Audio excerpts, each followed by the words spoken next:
Hello, my name is Erica Woods, and this video is for experiment 11, seasons and angle of insolation. So the objective for this lab was to use a temperature probe to monitor simulated warming of my city by the sun in the winter. We did the city of Norfolk. Second, use a temperature probe to monitor simulated warming of your city by the sun in the summer. Measure the angle of insolation and determine the relationship between temperature change and angle of insolation. And we did meet all of those requirements this week.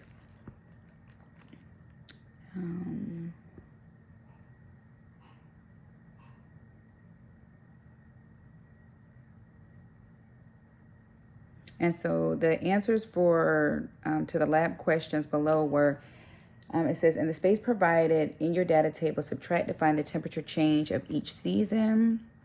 Let me just go back to my calculations. So of course we connected the temperature probe to the globe.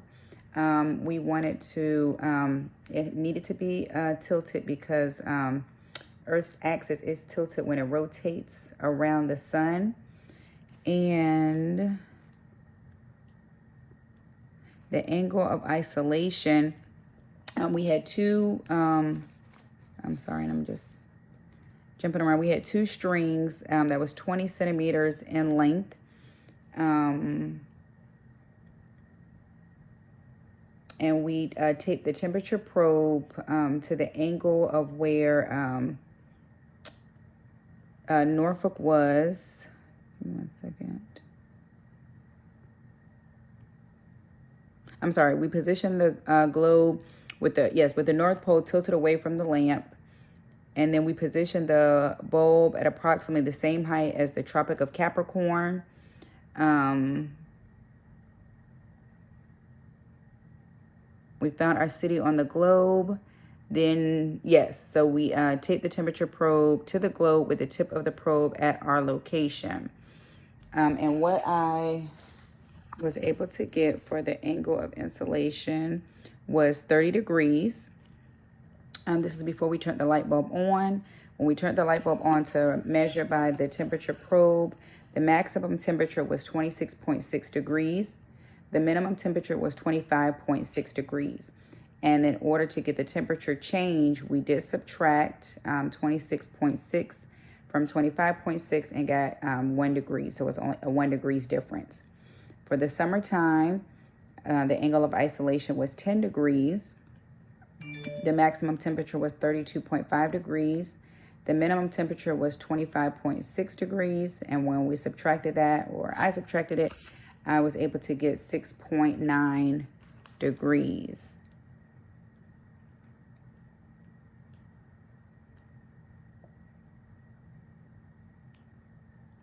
And how we got the measure of angle of insolation, we did tape the two strings from the location of our globe to the center of the end of the bulb. And so I can't draw the angle, but we took the measurement. We used the protractor to measure the angle between the two strings. And that's how we were able to get that angle of isolation.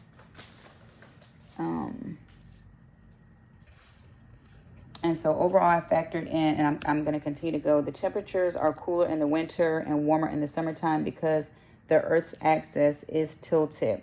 Factors that can influence insolation are solar constant, the angle of incidence of the sun's rays, duration of the day, Earth's distance from the sun, and transparency of the atmosphere.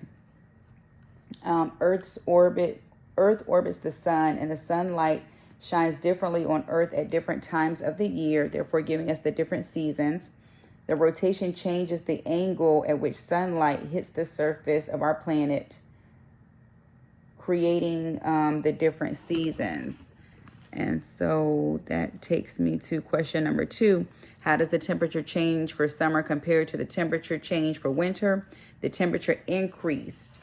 The temperature is hotter, or you can even say warmer, in the summer. Number 3, during which season is the sunlight more direct? Explain. Summer, that is when my area, Norfolk, is closer to the sun.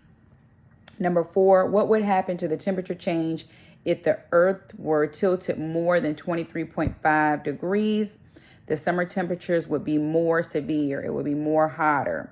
And the reason I say that is because the beginning temperature, let me go back, change, tilted were more than 23 degrees.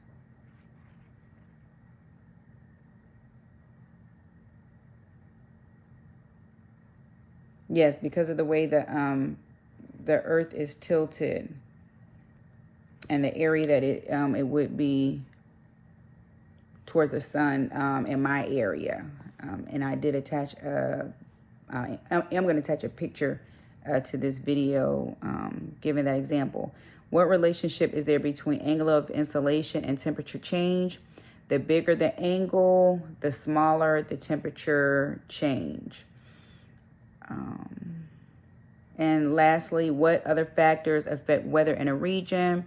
And so I just went over that again. With the angle of insolation, the sun's rays strike the surface, at different angles at different places, meaning the higher the latitude, the less is the angle that, I can't remember my own handwriting. The higher the latitude, the less is the angle they make with the surface of the earth. All right, thank you. And I am going to be attaching my picture for number 6. It says draw a picture showing the setup you would use to measure the change in temperature of the southern hemisphere during the wintertime. And I did attach a picture.